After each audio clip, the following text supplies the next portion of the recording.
So hello everyone, very good evening, very good afternoon and very good morning to all of you. I hope कि आप सभी लोग बहुत ही अच्छे से पढ़ाई कर रहे हैं और आप सभी लोग बहुत अच्छे हैं।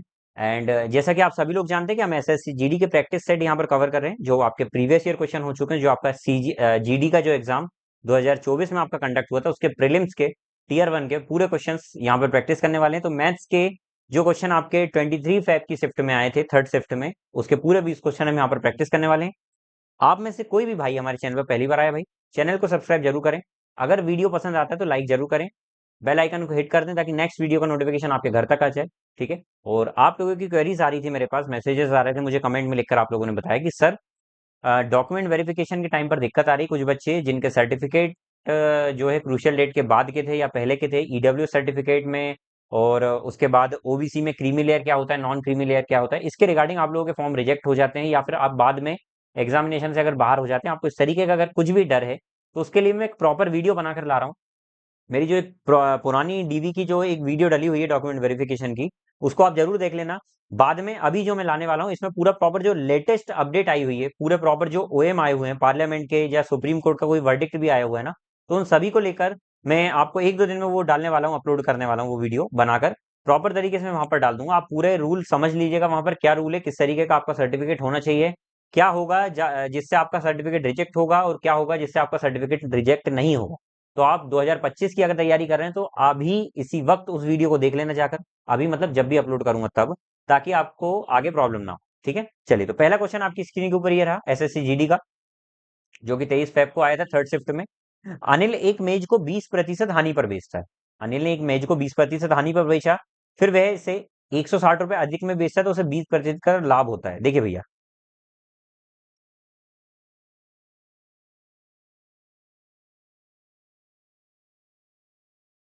अनिल एक मेज को 20% की हानि पर बेचता है, मतलब क्या?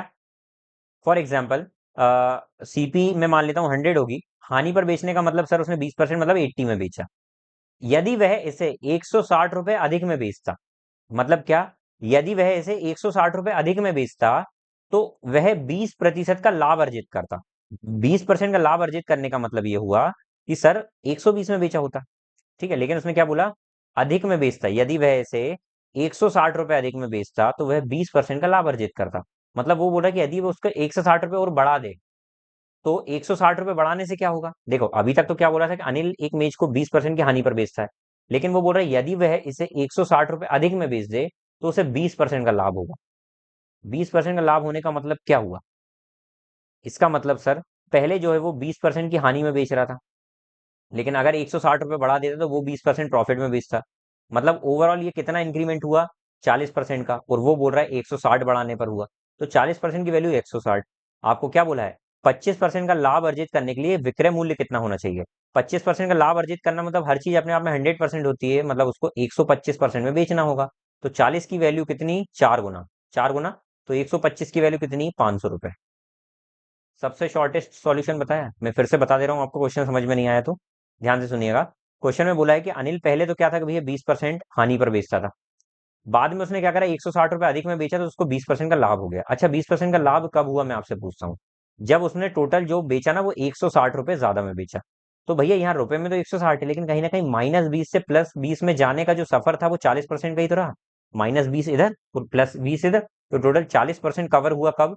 जब उसने 160 रुपए अधिक में बेचा। ठीक है। तो 25% का लाभ अर्जित करने के लिए कितना होना चाहिए विक्रय मूल्य? तो 25% का लाभ अर्जित करना मतलब 100 की चीज को 125% में बेचना। तो मतलब 125% की वैल्यू कितनी होगी?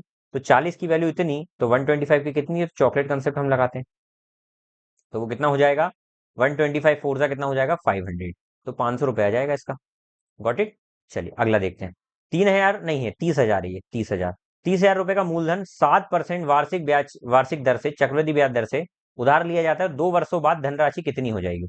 2 वर्ष के बाद धनराशि कितनी हो जाएगी? देखिए, आपने 30,000 रुपए उधार लिया, 7% के चक्रवृद्धि ब्याज से आप कर रहे हैं, 2 वर्ष के बाद कितनी हो जाएगी?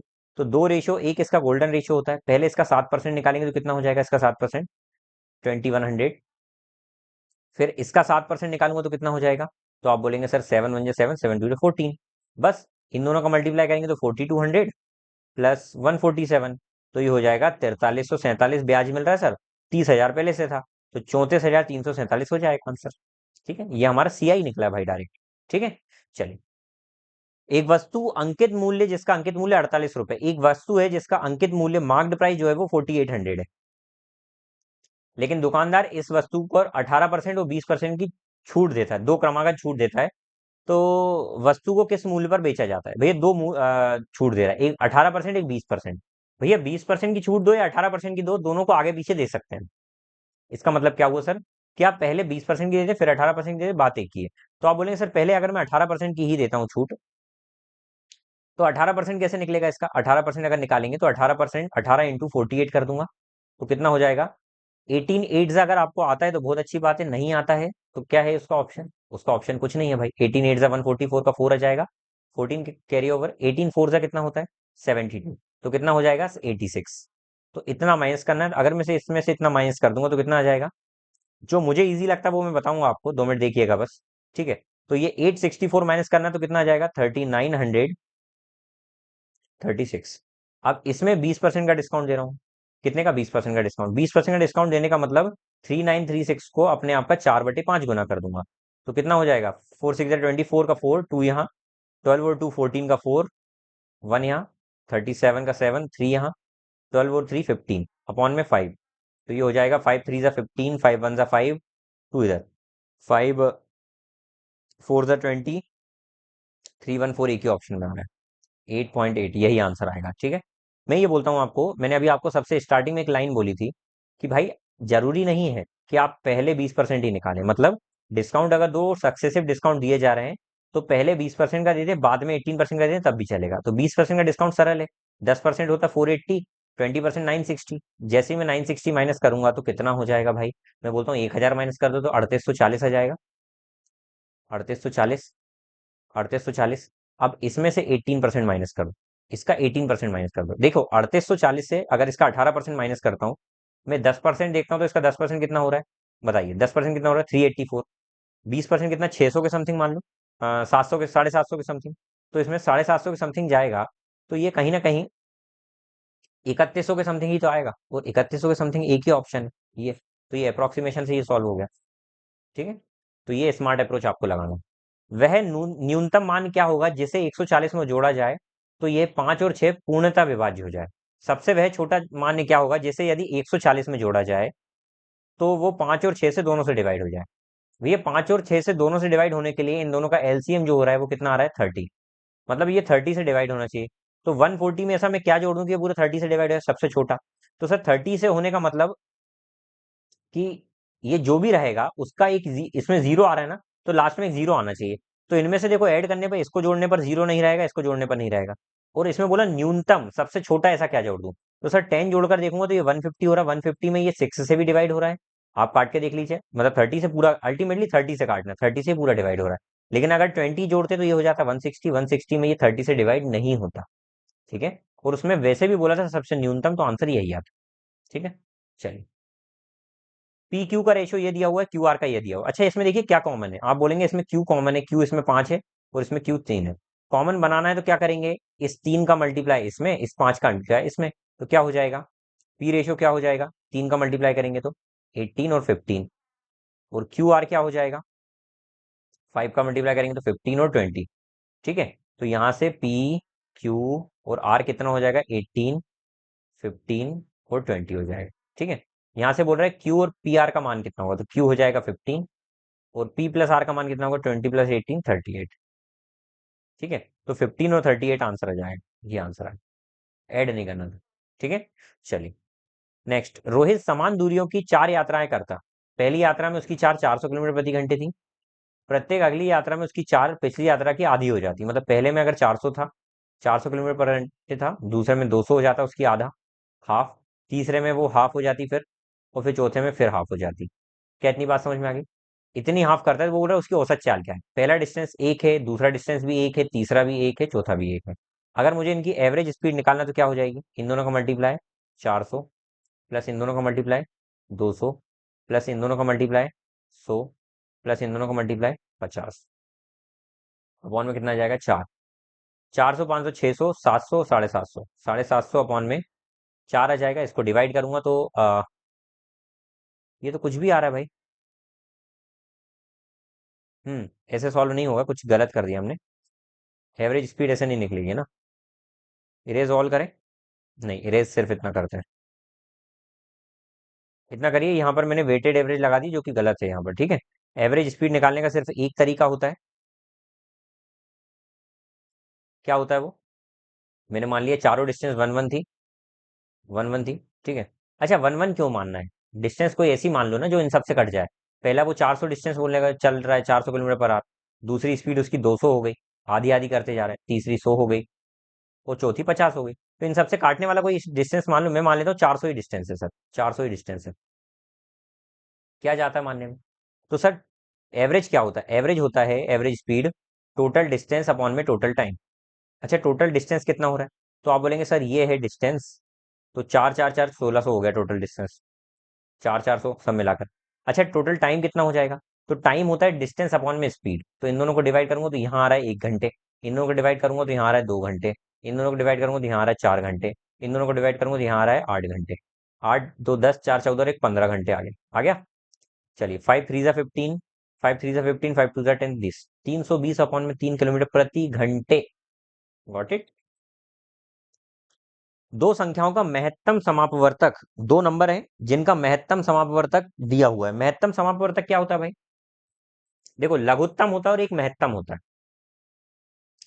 लघुत्तम का मतलब होता है लीस्ट, तो लीस्ट कॉमन मल्टीपल दिया है 490। महत्तम मतलब HCF, वो दिया है 14। आपको बोला पहली संख्या अगर 70 है तो दूसरी संख्या ज्ञात कीजिए, ठीक है। तो हमको पता है सर, HCF इंटू में LCM बराबर होता है फर्स्ट नंबर इंटू में सेकंड नंबर, ठीक है। HCF हो गया 14, LCM हो गया 490, फर्स्ट नंबर है 70, सेकंड नंबर फाइंड करना है, ठीक है। तो 14 5 जा कट गया, तो 5 से काटूंगा तो 5 9 जा 45, 5 8 जा 40। तो सेकंड नंबर कितना आ गया आपका? 98। Got it? 90 परिणामों का औसत दिया हुआ है आपको 38। प्रत्येक में से 4 घटा दिया जाए तो नया औसत।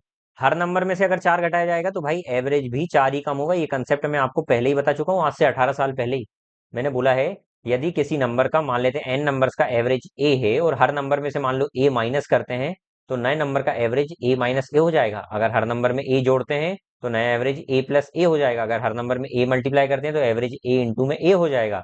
अगर हर नंबर में a का डिवाइड करते हैं तो average a divided by a हो जाएगा। क्या इतनी बात क्लियर हुई? ये था कंसेप्ट। अगला, ये देखिए भैया, ब्रैकेट में पहले सॉल्व करेंगे। 30 20 50, और 30 80 में से 10 गया तो 70, 70 और ये ऐड करेंगे तो 60 70 80, 80 में 70 गया तो 10।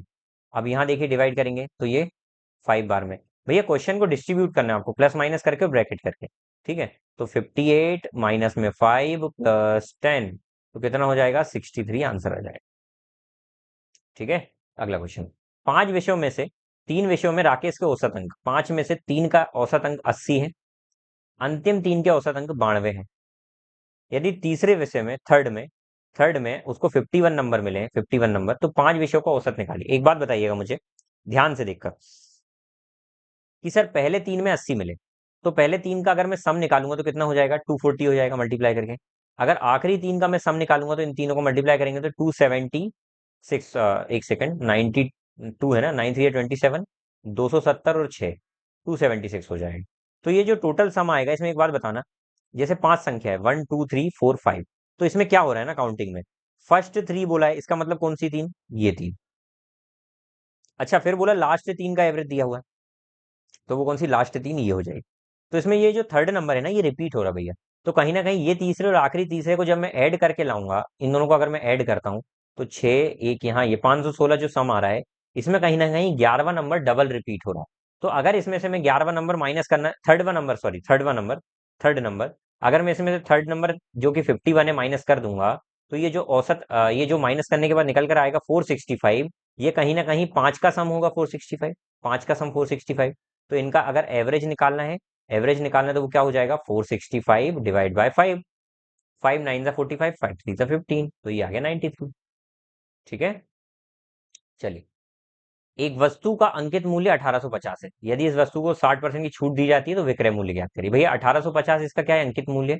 60% छूट दी जाती है मतलब इसको 40% में बेचा जाता है, परसेंट रिमूव करके नीचे 100, दो जीरो से दो जीरो, 720 और 20 तो कितना हो जाएगा 740, ये मल्टीप्लाई करने पर। आप बोलेंगे सर मन में कैसे किया? भाई 185 को मैंने क्या किया, 180 प्लस 5 में ब्रेक कर लिया।